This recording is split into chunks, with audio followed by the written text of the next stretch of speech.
950 days ago, I started using the Core 2K 6K deck, and now I have finally finished it by taking all the 6000 cards. Now, even though learning 6000 words doesn't make you fluent in Japanese, finishing this deck is still a huge milestone for me. When I got started with it, I was still only a few weeks into learning Japanese, and I estimated that this deck is going to take me nearly 3 years to finish, which of course back then felt like forever.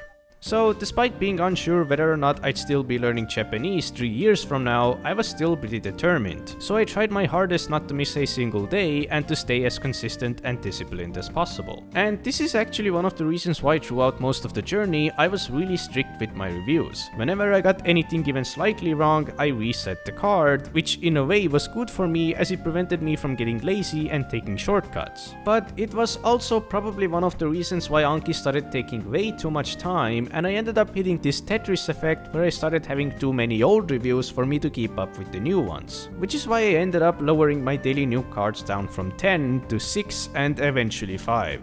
Although, in the last few weeks, I took about 15 new cards per day just to finish this deck before the summer begins. Because now that I finally finished it, I can also finally move on to the next stage of learning. But before I go into that, there are a few thoughts I'd like to share about the Core 2K 6K deck or using vocabulary cards in general.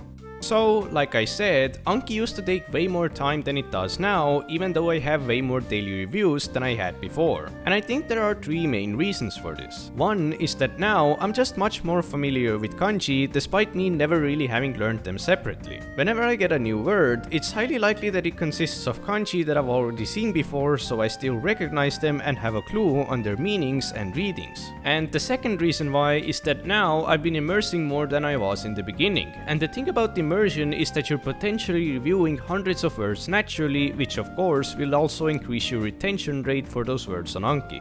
And the third reason why is that I'm probably better at doing Anki now. I have a much better intuition about when I should reset a card or when I should still hit good, despite me technically getting the word wrong, but most likely will get it correct the next time. I also started using the buttons more optimally. You should primarily only use the again and good buttons and never use the hard button, which before I was pretty much abusing. Personally, I do use the easy button though for quickly rebuilding the interval on very mature cards that I decided to hit again on. This way I can solidify those cards in my memory by reviewing them a few more times before quickly making their interval very long again. If you want to learn more about those buttons, I recommend checking out this video by Matt.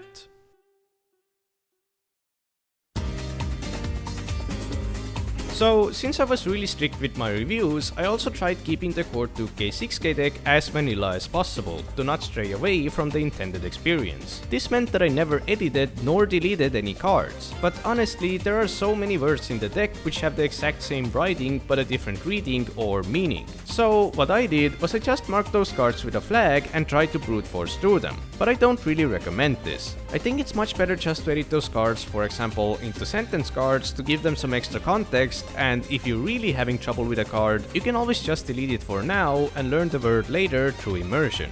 So, while the Core 2K 6K deck is definitely a completely valid resource, there are other options out there as well, such as the Refold Shape A1K deck, the Tango decks, Wanikani, and so on. I've personally never used any of them though, so I can't really comment on them. But if you're wondering how much I learned from the Core 2K 6K deck, in my first video I tried benchmarking my Japanese about 3700 cards into the deck. But that was a long time ago and I've definitely made a lot of progress since then. However, I want to hold off benchmarking my Japanese until I hit about 3 years of learning, which is about at the beginning of October.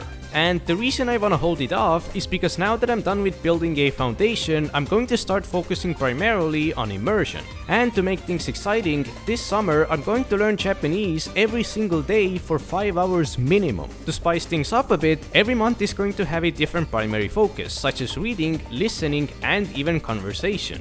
I'll be spending about 2 to 3 hours on the primary focus and the rest of the time on the secondary ones. I'm really excited for this because I can't wait to see how it will go, especially the conversations part, because so far I have purposely avoided outputting Japanese, so I have no clue what to expect. All I know is that now's the time where the fun begins, as I finally reached a level where I have a much wider choice of content that I can enjoy without the lack of comprehension ruining it for me completely.